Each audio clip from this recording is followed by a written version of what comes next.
This bulletin is sponsored by Earth Diagnostic Center. नमस्कार, मैं हूं जयश्री नागदा और आप देख रहे हैं सीबीसी न्यूज राजस्थान का प्राइम टाइम बुलेटिन। खबरों में जाने से पहले एक नजर आज की न्यूज हेडलाइंस पर। उपदेश राणा पर राजस्थान में बैन, रामनवमी पर राजस्थान आने से रोका तो तिल मिलाए उपदेश राणा। बजरी माफिया ने पुलिस वालों को ही पीट दिया, पुलिस प्रभारी बेखौफ अपराधी। एसएचओ सहित 2 सिपाही का किया बुरा हाल। विधायक राजकुमार रोत का कलेक्टर को खत, परिष्कार ग्रुप ऑफ एजुकेशन के फर्जीवाड़े को लेकर उठाई आवाज। वागड़ के युवा सावधान, आप ठगों की नजर में हैं। लोन ऐप से ब्लैकमेलिंग, मोबाइल डेटा से हो रही है छेड़छाड़।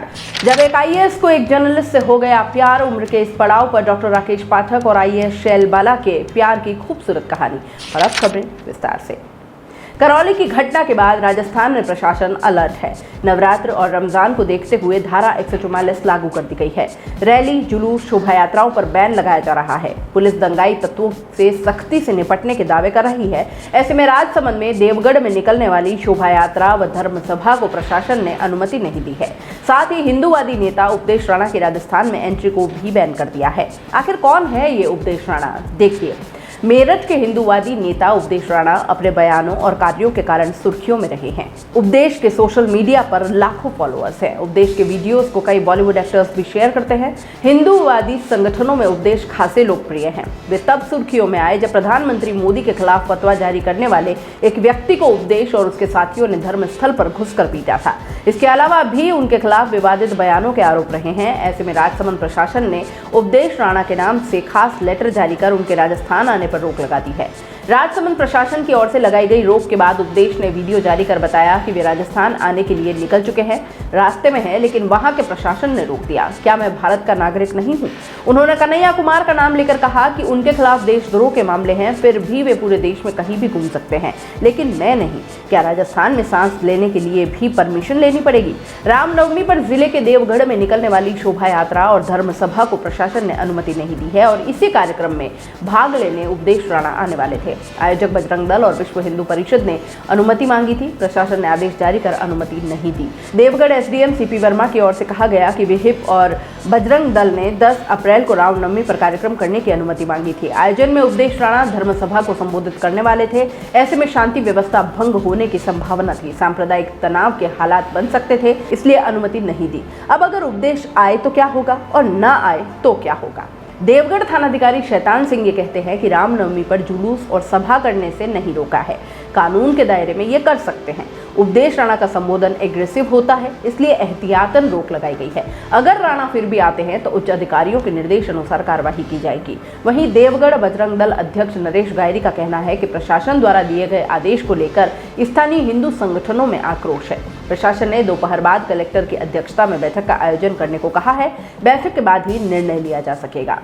बजरी के मामले में आरोपियों को गिरफ्तार करने गई सावर पुलिस पर बेखौफ अपराधियों ने हमला कर दिया है। हमले में थानाधिकारी आशुतोष पांडे सहित कांस्टेबल मनोज और मुकेश घायल हो गए। घायलों को सावर के अस्पताल में भर्ती करवाया गया है। आरोपियों ने पुलिस की निजी गाड़ी में भी तोड़फोड़ कर दी। घटना की गंभीरता को देखते हुए एडिशनल एसपी घनश्याम शर्मा, जीएसपी खीव सिंह, टोक के देवली, नासिरदा, केकड़ी, सिटी, सदर और सावर पुलिस थाना मौके पर पहुंची और आरोपियों की तलाश की जा रही है। सावर पुलिस थाना अधिकारी सहित पुलिस के जवान बजरी के पुराने मामले में टोक जिले के रामथला गांव पहुंचे। इसी दौरान आरोपियों ने लकड़ियों और सरियों से लैस होकर पुलिसकर्मियों पर एकाएक हमला कर दिया। इससे थानाधिकारी सहित 2 जवान घायल हो गए। पुलिस के जवानों ने भागकर अपनी जान बचाई। घटना की जानकारी मिलने पर डीएसपी खीव सिंह सहित अन्य पुलिस के जवान मौके पर पहुंचे और उसके बाद क्षतिग्रस्त कार और पुलिसकर्मियों को सावर लाया गया। घटना के बाद आरोपी मौके से फरार हो गए। पुलिस आरोपियों की तलाश में जुटी है। अजमेर जिले के बाजटा और टोक जिले के रामथला गांव के पास खारी नदी में अवैध बजरी खनन होता है। सावर थानाधिकारी अपनी कार से 2 जवानों के साथ पुराने बजरी मामले में आरोपियों की गिरफ्तारी करने पहुंचे थे। थानाधिकारी आगे आगे अपने निजी वाहन से जा रहे थे और पीछे कुछ दूरी पर पुलिस का जाब्ता चल रहा था। बाजटा गांव के पास से ही बजरी माफियाओं ने रैकी शुरू कर दी। रामथला से पहले कार में सवार अपराधियों ने थानाधिकारी की कार को टक्कर मार दी और भाग निकले। थानाधिकारी ने अपनी कार से आरोपियों का पीछा करते हुए टोक की सीमा में रामथला पहुंच गए। गिरफ्तारी की भनक लगने के चलते आरोपियों ने बीच रास्ते में पहले से ही लोडर फंसा दिया, जिसके चलते थानाधिकारी अपने वाहन को नहीं निकाल पाए और इसके बाद आरोपियों ने लकड़ियों से हमला कर दिया। अक्टूबर 2021 में भी बजरी माफिया के खिलाफ कार्रवाई करने गई सावर पुलिस पर बजरी माफियाओं ने हमला कर राजकार्य में बाधा पहुंचाई थी। बजरी माफिया के हौसले इस कदर हावी है कि उन्होंने ये दूसरी बार पुलिस पर हमला बोल दिया है। 84 विधायक राजकुमार रोत ने परिष्कार ग्रुप ऑफ एजुकेशन की ओर से की जा रही अनियमितता और फर्जीवाड़े पर कार्रवाई करने के लिए जिला कलेक्टर को पत्र लिखा है। विधायक ने पत्र में लिखा कि जन सुनवाई में पीड़ित छात्रों ने अवगत करवाया है कि डूंगरपुर जिले में संचालित परिष्कार ग्रुप ऑफ एजुकेशन ने डीएलएड डिप्लोमा के करीब 100 से 150 छात्रों ने नियमित रूप से सत्र 2019 और 20 में प्रवेश लिया था। परिष्कार झुंझुनू की यूनिवर्सिटी से संबंधित है। इसकी ओर से प्रथम वर्ष का परिणाम तो जारी कर दिया गया, लेकिन दूसरे वर्ष का परिणाम जारी नहीं किया गया। बिना यूनिवर्सिटी की जानकारी के परिष्कार ग्रुप ऑफ एजुकेशन ने फर्जी मार्कशीट बनाकर छात्रों को दे दी। इसके चलते इन गरीब छात्रों को रीट लेवल 1 में चयनित होने के बाद सत्यापन में फॉर्म निरस्त हो गए। विश्वविद्यालय से पता करने पर दूसरे वर्ष की मार्कशीट फर्जी होना बताया गया। इस फर्जीवाड़े की वजह से ये छात्र तृतीय श्रेणी भर्ती प्रक्रिया में शामिल नहीं हो पाए। विधायक राजकुमार रोत ने कहा कि जिले में ऐसी कई संस्थान संचालित हैं जो फर्जी डिग्री वितरण का कार्य कर गरीब आदिवासी छात्र छात्राओं को भविष्य को बर्बाद कर रहे हैं। इन पर तत्काल निष्पक्ष जांच कर उचित कार्यवाही कर छात्रों को न्याय दिलाने की मांग की। दंगल का नाम सुनते ही सामने कुश्ती की तस्वीर आ जाती है। अरे नहीं, कोई कुश्ती नहीं होने जा रही, लेकिन फिर ये बात किस दंगल की हो रही है? तो बता दें कि राजस्थान के दौसा में एक दंगल गानों का खेला जाता है। गानों के इस दंगल की खास बात यह है कि इन्हें व्यंग्य के रूप में गाया जाता है और इन गानों में केंद्र सरकार से लेकर राज्य सरकार तक पर निशाना साधा जाता है। दरअसल दौसा जिले के लालसोट में यह हेला ख्याल दंगल होता है। गणगौर के बाद इसकी शुरुआत होती है और इस बार 272वां हेला ख्याल संगीत दंगल का आयोजन किया गया। इसकी और एक खास बात यह है कि लगातार 36 घंटे तक ये चलता है। इस बार के दंगल में सबसे चर्चित विषय रहा रीट परीक्षा, भ्रष्टाचार, महंगाई और रूस यूक्रेन विवाद। रीट परीक्षा पर दंगलबाजों ने व्यंग कसते हुए कहा, रीट परीक्षा में घपला कर डाला काला धंधा, लाल किरोड़ी ने जयपुर जाकर लगा दिए इन सब के फंदा, डोटासरा और झारोली ने देख लिया है अपना फंडा, आस लगा कर दे दिया। महंगाई पर भी जमकर चुटकुली और गाना गाया, क्या रे गजब रे शासन आया, जनता ने दुख पाया, कमर तोड़ महंगाई ने जनता के दिल आया है, कांदा रोटी मुश्किल हुई, कांदा ने रंग दिखाया है। इसकी शुरुआत भवानी पूजन के साथ हुई। मां भवानी से देश में बिगड़े हालातों को ठीक करने, विश्व में शांति, देश को आतंकवाद और भ्रष्टाचार मुक्त बनाने के साथ अन्य मुद्दों पर ख्याल गायकी के माध्यम से प्रार्थना की गई। 272 साल पहले इस दंगल की शुरुआत की गई थी। मान्यता है कि लालसोट क्षेत्र के अधिकांश लोग व्यापार के लिए दूसरे राज्य में रहते थे, जो गणगौर के अवसर पर अपने पैतृक गांव आते थे। मनोरंजन के लिए हेला ख्याल दंगल की शुरुआत की, तभी से यह दंगल गणगौर के बाद होने लगा। पहले दंगल का आयोजन झरंडे चौक पर हुआ करता था और बाद में फैलती ख्याति और श्रोताओं की बढ़ती संख्या के कारण 1961 से यह दंगल लालसोट के जवाहरगंज सर्कल पर होने लगा। पहले इस दंगल में 3 बास और 4 बास की गायक मंडलियां भाग लेती थी, लेकिन फैलती ख्याति और बढ़ते स्वरूप के कारण आज इनकी संख्या करीब 20 हो गई है।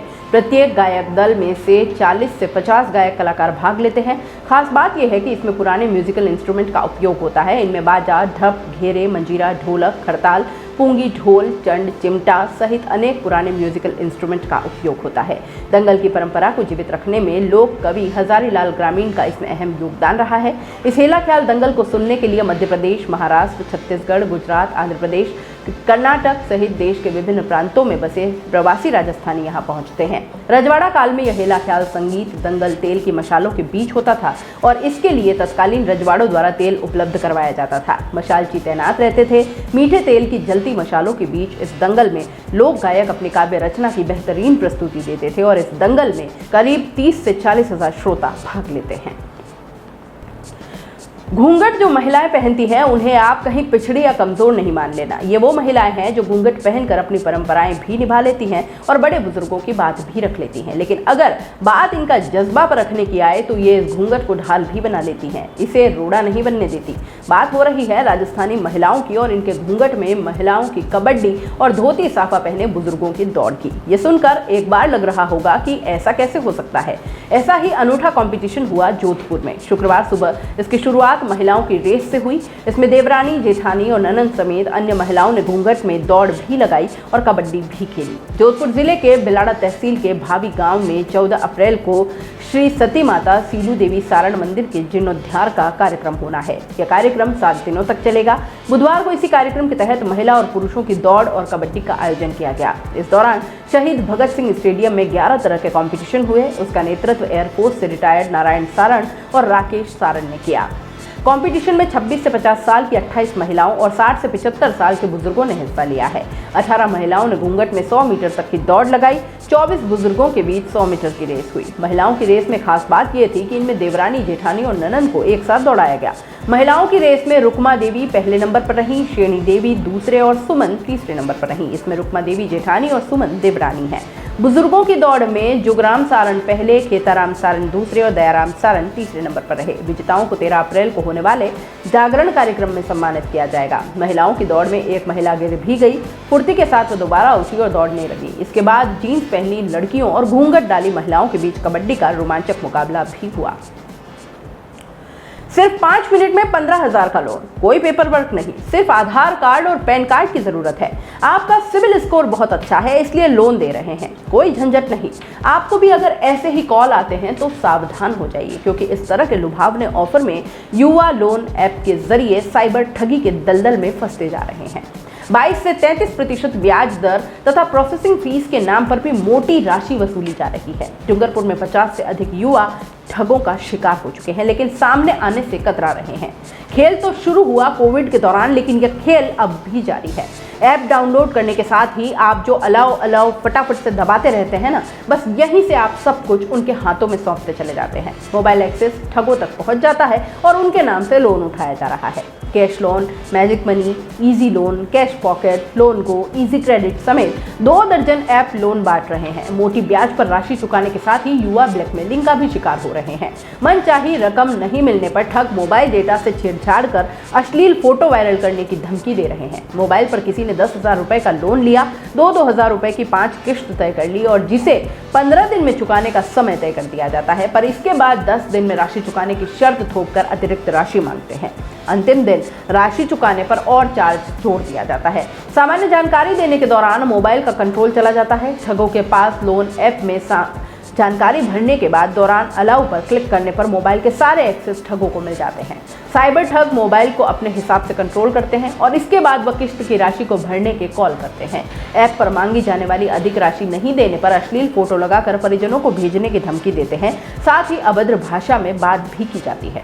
मोबाइल में ब्राउजर और प्ले स्टोर पर तुरंत लोन मिलने के कई सारे ऐप हैं। ऐप डाउनलोड करने के बाद उनमें सामान्य जानकारी भरनी होती है और इसके बाद आधार कार्ड और पैन कार्ड को भी स्कैन करना होता है। इससे वह ऐप के जरिए सीधे बैंक अकाउंट से लिंक हो जाते हैं और इसके बाद लोन की तय राशि भेज दी जाती है। लोन देते समय ऐप वालों ने निर्धारित किस्त और जमा करने का नियम बताने के साथ ही प्रोसेसिंग फीस और जीएसटी के नाम पर बड़ी रकम काट देते हैं। अन्य छिपी शर्तों को नहीं बताते। फाइनल राशि भरनी होती है तो उस दिन अंतिम दिन नया चार्ज जोड़कर परेशान किया जाता है। सुधीर जोशी एसपी डूंगरपुर कहते हैं कि साइबर अपराध से बचने का सबसे आसान तरीका यही है कि इंटरनेट पर गैर जरूरी कोई भी गतिविधि नहीं करें। सावधानी से ही ठगी से बचा जा सकता है। छोटे मोटे लोन देने के लिए कॉल आने पर सावधानी की जरूरत है। लोन ऐप के जरिए ब्लैकमेलिंग के मामले आने पर पीड़ित तुरंत ही 1930 पर कॉल कर सूचना दें, वहीं हमारी साइबर टीम को अवगत कराएं। इस तरह के मामलों पर तुरंत कार्रवाई की जाएगी और कई मामलों में युवा ठगी और ब्लैकमेलिंग का शिकार हो रहे हैं। बड़ी संख्या में शिकायतें भी आ रही हैं। हमारी साइबर टीम पूरे मामले की तह तक जा रही है। युवा मृगजाल में न फंसें। ठगी का शिकार होने पर डरे नहीं, खुलकर शिकायत करें, समाधान होगा। न उम्र की सीमा हो न जन्मों का हो बंधन, जब प्यार करे कोई तो देखे केवल मन। ये गाने की पंक्तियां तो आपने और हमने कई बार गुनगुनाई होंगी, लेकिन हकीकत में ऐसी कहानी बहुत कम ही दिखाई देती है। जैसे कि मध्य प्रदेश कैडर की 2009 बैच के आईएएस शैलबाला मार्टिन और वरिष्ठ पत्रकार डॉक्टर राकेश पाठक की ये है। ये दोनों जल्द ही शादी के बंधन में बंधने जा रहे हैं। डॉक्टर पाठक की ये दूसरी शादी होगी। उनकी पत्नी का 7 साल पहले निधन हो चुका है। वहीं शैलबाला अविवाहित हैं। डॉक्टर राकेश पाठक को टीवी डिबेट में देखकर आईएएस शैलबाला मार्टिन उनसे इम्प्रेस हो गई और इसके बाद दोनों में बातचीत हुई और फिर मुलाकातों का सिलसिला चल पड़ा। जब एक दूसरे से विचार मिले तो दोनों ने आगे की जिंदगी साथ गुजारने का फैसला किया। ग्वालियर के रहने वाले 57 साल के डॉक्टर राकेश पाठक और इंदौर की शैलबाला जो कि 56 साल की हैं, उन्होंने सार्वजनिक तौर पर सोशल मीडिया पर अपने प्यार का इजहार करते हुए शादी करने की सूचना दी। डॉक्टर राकेश पाठक के मुताबिक कुछ दिन पहले एक पारिवारिक समारोह में उनकी दोनों बेटियां सौम्या और शची ने शैलबाला मार्टिन का पूरे परिवार के साथ परिचय करवाया। बेटियों की नानी सहित पूरे कुटुंब ने शैल का पाठक परिवार में स्वागत किया। शैल के बड़े भाइयों विनय और विनोद सहित पूरे परिवार का आशीर्वाद भी इन दोनों के साथ है। अब डॉक्टर पाठक की सुख दुख की साथी हैं शैल बाला, और वो लिखते हैं, आत्मीय स्वजनों, आज हम आपसे अपने सुख दुख की साथी मिस शैल बाला मार्टिन का परिचय करवा रहे हैं। शैल इंदौर की निवासी हैं, मध्य प्रदेश कैडर की IAS हैं, कलेक्टर निगम कमिश्नर रही हैं, मध्य प्रदेश सरकार में अनेक अहम पदों पर दायित्व निभा चुकी हैं। इन दिनों राज्य मंत्रालय वल्लभ भवन भोपाल में एडिशनल सेक्रेटरी के पद पर पदस्थ हैं। एक कर्मठ और संवेदनशील प्रशासक होने के साथ शैल यदा कदा लिखती भी हैं। उनकी सीरीज अमी एक जाजाबोर उनके फेसबुक वॉल पर पढ़ी जा सकती है। इसमें वे अपने आसपास की दुनिया को एक अलग नजर से देखती हैं और दर्ज करती हैं। अगर ऐसे ही लिखती रहीं तो भविष्य में इसी शीर्षक से एक किताब भी आएंगी। जाहिर है लिखेंगी ही। हम बीते लगभग 2 बरस से मित्र हैं। इस संग साथ में हमने जाना कि शैल हमारी हम ख्याल होने के साथ एक बेहतरीन इंसान है। अब हम जीवन साथी होने जा रहे हैं, इसलिए हम दोनों अपना अपना शीश उतारकर प्रेम के घर में बस रहे हैं। राकेश पाठक की पत्नी प्रतिमा 2015 में कैंसर से लड़ते हुए जिंदगी की जंग हार गई थी। 5 साल तक उनकी पत्नी ने ब्लड कैंसर से जंग लड़ी। कई मीडिया संस्थानों में संपादक रह चुके पाठक ने बताया कि शैल बाला से उनकी मुलाकात 2 साल पहले एक कार्यक्रम में हुई थी। इसके बाद टीवी डिबेट्स में हमारी भेंट होती रहती थी और एक दूसरे के विचार मिलते गए, और अब हमारे विचारों का मेल जीवन भर के बंधन में आगे बढ़ने जा रहा है। इंदौर की रहने वाली शैल बाला मार्टिन निवाड़ी में कलेक्टर और बुरहानपुर में नगर निगम कमिश्नर रह चुकी हैं। वर्तमान में वे सामान्य प्रशासन विभाग में एडिशनल सेक्रेटरी हैं। डॉक्टर राकेश पाठक से शादी के फैसले पर उनके दोनों भाइयों की भी सहमति है। शैल बाला ने बताया कि अभी ईस्टर के दौरान 40 दिन तक कोई शुभ कार्य नहीं होते हैं। ईस्टर के बाद शादी की तारीख तय होगी। दोनों परिवारों की सहमति से हम शादी करने वाले हैं। राकेश पाठक की बेटी सौम्या ने शैल बाला मार्टिन को फेसबुक पर बधाई देते हुए लिखा, हमारे परिवार में आपका स्वागत है और इस नए खूबसूरत सफर के लिए आपको और पापा को ढेर सारा प्यार और शुभकामनाएं। इश्क वाकई अंधा होता है। ऊंच नीच, जात पात, अच्छा बुरा कुछ नहीं दिखता। इंदौर में एक कपल ने साबित कर दिया कि प्यार अंधा ही होता है। युवती अपने प्रेमी को छुड़वाने के लिए पुलिस से मिन्नतें करती रहती, उसकी जमानत कराने के लिए लोगों से ब्याज पर रुपए उधार लेती, और इधर प्रेमी जमानत पर छूटने के बाद वही उधार चुकाने के लिए फिर से मोबाइल लूट की वारदात करता। विजयनगर पुलिस ने शुक्रवार देर रात बदमाश को पकड़ा तो इस प्रेम कहानी का खुलासा हुआ। थाना प्रभारी तहजीब काजी ने बताया कि इलाके में अचानक से लूट की वारदात बढ़ने पर पुलिस ने अपने मुखबिर सक्रिय किए। कोई बड़ी सफलता नहीं मिलने पर पुलिस ने जेल भेजे गए अपराधियों के रिकॉर्ड खंगाले, जमानत पर बाहर आए बदमाशों की जानकारी निकाली और इलाके में रहने वाले बदमाश विशाल नानेरिया का पता चला। विशाल पर कई थानों में क्षेत्रों में 8 से अधिक अपराध दर्ज हैं। पुलिस ने उसकी तलाश शुरू की और वाहन चेकिंग के दौरान उसे धर भी लिया गया। पूछताछ में आरोपी ने पुलिस को बताया कि कुछ दिनों पहले डकैती की योजना बनाने के मामले में वो जेल में था और तब उसकी प्रेमिका ने 40,000 रुपए उधार लेकर जमानत करवाई थी। जमानत मिलने में लंबा समय लग गया था और इस कारण से रुपए मांगने वाले लगातार युवती को परेशान कर रहे थे, इसलिए उसने जेल से छूटते ही फिर से लूट की वारदात को अंजाम दे दिया। किसी भी वारदात के बाद पुलिस जैसे ही आरोपी को पकड़ती तो उसकी प्रेमिका तुरंत थाने पहुंच जाती है। वह पुलिस अधिकारियों से गुहार लगाती है कि विशाल का आखिरी अपराध समझकर छोड़ दो, मैं ब्याज पर कितना रुपया उधार लूंगी। उधार रुपए लेने वाले घर आकर परेशान करते हैं। पुलिस कमिश्नर प्रणाली के तहत हर हफ्ते हर थाने में हो रहे अपराधों की समीक्षा बैठक की जा रही है, जिसमें एक ही तरह की वारदातों का पैटर्न देकर अपराधियों के बारे में जेल से जानकारी जुटाई गई। जमानत पर बाहर आए अपराधियों के नाम निकाले गए। इलाके में सिर्फ महंगे मोबाइल लूटने वाले आरोपियों के नाम की लिस्ट निकाली गई और उसमें यह सामने आया कि विशाल कुछ दिन पहले जमानत पर बाहर आया था और पुराने अपराधों में भी उसका यही पैटर्न था, जिसके बाद पुलिस ने उसको गिरफ्तार कर लिया है। तो है नहीं अजब प्रेम की गजब कहानी। प्रेमिका जिसे छुड़ाने कर्ज लेती, उस कर्ज को चुकाने के लिए वो कर देता नया अपराध। ये भी गजब समर्पण है एक दूसरे के लिए। है तो गलत, लेकिन कहा ना, इश्क कहाँ देखता है गलत सही। सोशल मीडिया के विभिन्न प्लेटफॉर्म्स पर हल्दीराम ब्रांड अपने उत्पाद को लेकर सुर्खियों में है। कुछ लोगों ने भाषा के विवाद का तड़का लगाया है और कुछ इससे जुड़े एक वीडियो खूब वायरल कर रहे हैं। लेकिन क्या आप जानते हैं कि करोड़ों के टर्नओवर वाली कंपनी की शुरुआत कब, कहां और कैसे हुई थी? दरअसल देसी स्नैक्स बनाने वाली कंपनी हल्दीराम की कहानी भी नमकीन, गोलगप्पे और भेलपुरी के स्वाद से भी ज्यादा चटपटी है। हल्दीराम के उदय का कनेक्शन राजस्थान के बीकानेर शहर से जुड़ा है। किसने सोचा था कि बीकानेर की एक छोटी सी दुकान एक दिन दुनिया भर में मशहूर हो जाएगी, लेकिन मेहनत और लगन से क्या संभव नहीं है। वह छोटी दुकान आज देश की बड़ी स्नैक्स कंपनी बन गई है। हल्दीराम के इतिहास की अगर बात करें तो इसकी नींव आज से करीब 85 साल पहले 1937 में बीकानेर में रखी गई थी। इस ब्रांड की शुरुआत गंगा गंगा बिशन अग्रवाल ने एक छोटी सी दुकान से की थी। असल में उनकी चाची एक अलग तरीके से भुजिया बनाती थी। गंगा बिशन जी ने इस तरीके से भुजिया बनाकर दुकान में रखना शुरू किया, जिसे ग्राहकों ने हाथों हाथ लिया। उनकी माँ उन्हें प्यार से हल्दीराम कहती थी। बिशन ने इस भुजिया को हल्दीराम भुजिया नाम दिया और धीरे धीरे इस बीकानेरी भुजिया नया जायका मशहूर होने लगा। सन 1941 में बीकानेर और आसपास के इलाकों में फेमस होने लगे थे और उन्हें कोलकाता और कई जगह से बड़े ऑर्डर भी मिलने लगे। भुजिया बैरंस किताब लिखने वाले पवित्र कुमार ने इस बारे में विस्तार से बताया है। पवित्र के मुताबिक गंगा बिशन ने बेसन से बनने वाली भुजिया में मोठ मिलाना शुरू कर दिया और इससे ये पहले के मुकाबले थोड़ा पतला भी हो गया। इस बदलाव से इसका जायका और रूप बदल गया। लोगों को यह नई भुजिया खूब पसंद आई। उन्हें पता था कि इसकी खुशबू दूर दूर तक पहुंचाने के लिए उन्हें क्या करना है। उन्होंने इसे डूंगर सेव नाम दिया और उन्होंने बीकानेर के लोकप्रिय महाराजा डूंगर सिंह के नाम पर अपने भुजिया को यह नाम दे दिया। कहते हैं काम छोटा या बड़ा नहीं होता, कभी कभी छोटे स्तर से शुरू किया गया काम भी आगे जाकर बड़ा व्यापार बन जाता है। ठीक वैसे ही जैसे हल्दीराम बन गया। अब पूरे बीकानेर में हल्दीराम भुजिया समेत कई प्रकार की नमकीनों की चर्चा होने लगी और इसके बाद ये देखते देखते हल्दीराम ब्रांड राजस्थान में मशहूर होने लगा। कोलकाता, नागपुर, दिल्ली में व्यापार का बढ़ावा देने के लिए हल्दीराम आउटलेट्स खोले जाने लगे। अब तो सिर्फ राजस्थान और दिल्ली ही नहीं, हल्दीराम ने अमेरिका तक में अपनी पहुंच बना ली थी।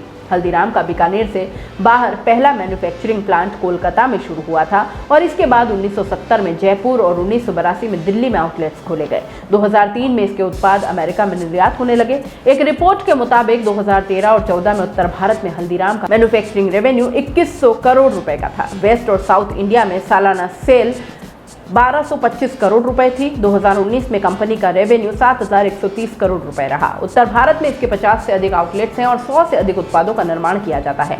आज लेज, कुरकुरे और अंकल चिप्स जैसे ब्रांड्स बनाने वाली कंपनी पेप्सिको को पीछे छोड़कर हल्दीराम देश की सबसे बड़ी स्नैक कंपनी है। प्राइम टाइम बुलेटिन में इतना ही। दीजिए इजाजत। नमस्कार। This bulletin is sponsored by a diagnostic center. दोस्तों, सीबीसी न्यूज आपके सहयोग से लगातार बढ़ता जा रहा है। स्वतंत्र पत्रकारिता का सहयोग करने के लिए आपका धन्यवाद। सबसे पहले तो जिन लोगों ने हमारे चैनल को सब्सक्राइब नहीं किया है तो पहले सब्सक्राइब करें, जिसका कोई शुल्क नहीं लगता और बड़ा आसान है। बस नीचे दिख रहे लाल सब्सक्राइब के बटन को दबाना है और पास में दिख रहे बेल आइकन को भी दबाना है, ताकि आपको अपने सीबीसी न्यूज के हर अपडेट्स मिल सके। हमारे इंस्टाग्राम पेज और फेसबुक पेज को भी लाइक करें, फॉलो करें। वहां पर भी आपको मिलती है तरह तरह के अपडेट्स।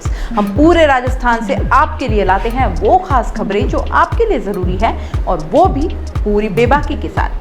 पत्रकारिता के इस मुश्किल दौर में आपकी आवाज जिम्मेदारों तक पहुंचाना ही हमारा लक्ष्य है और ये आपके सहयोग के बिना संभव नहीं है। हमारा सहयोग करें, स्वतंत्र पत्रकारिता में अपना योगदान दें और ज्वाइन बटन पर जाकर सदस्यता लें, चाहे सबसे छोटी सहायता के रूप में ही क्यों ना हो। जनता की बेबाक आवाज बने रहें, उसके लिए सहयोग आपको ही करना है। सब्सक्राइब करिए और ज्वाइन बटन पर क्लिक कर सदस्यता ग्रहण कीजिए।